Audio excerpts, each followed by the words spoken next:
Hello and welcome. I'm Dr. Brian Ouellette with Scoliosis Specialists of Georgia.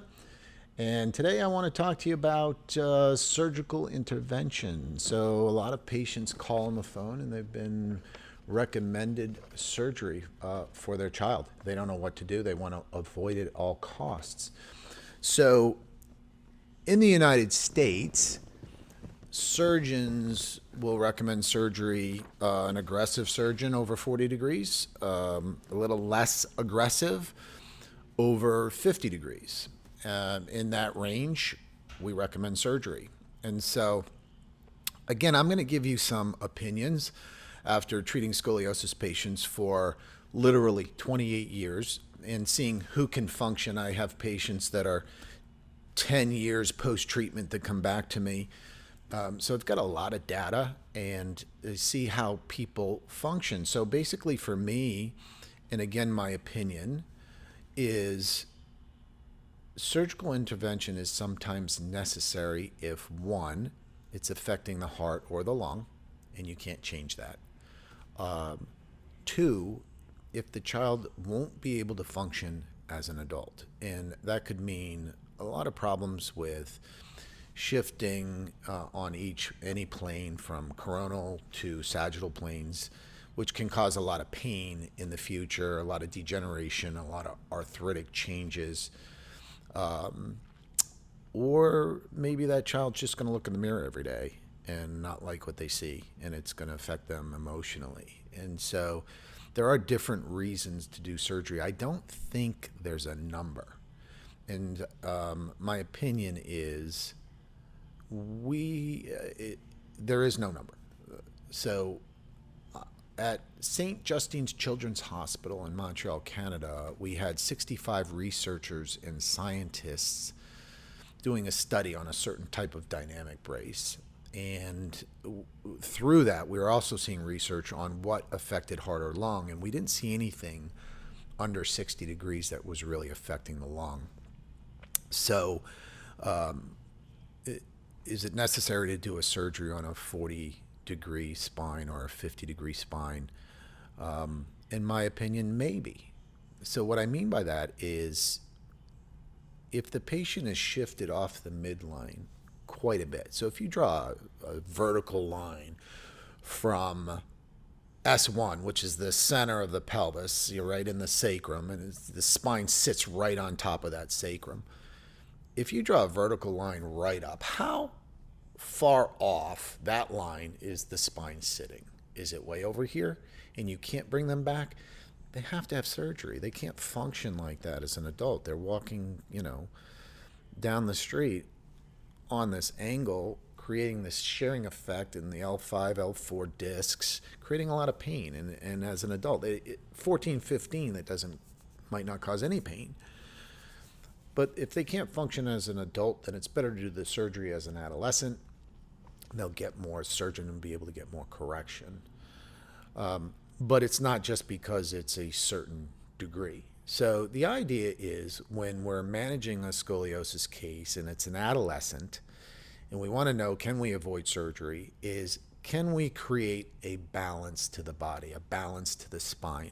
Can we get the head over the belly button, over the center of the pelvis? If we can do that, I've seen patients that come to us at 75, 80 years old with two 50-degree curves that are just functioning. They're functioning fine. There aren't issues. They might have a little pain here and there, but they're balanced. So we've seen that, right? We've seen those two curves that balance out each other. Shoulders are level. They have a clothes on. You don't even know they have scoliosis. So that just because they're 40 to 50 degrees doesn't mean they need surgery, because they're balanced and they may never have a problem. So I think in the U.S., we typically go right to surgery at that time. And my opinion is I disagree with that. And I have an office in Dallas, and it's in a pediatric orthopedic surgeon's office. Excuse me.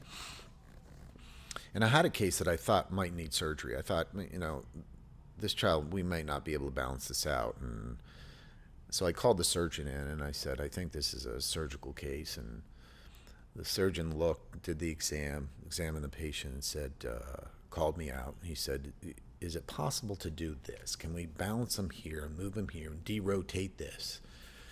And I said, "It's possible. I can try."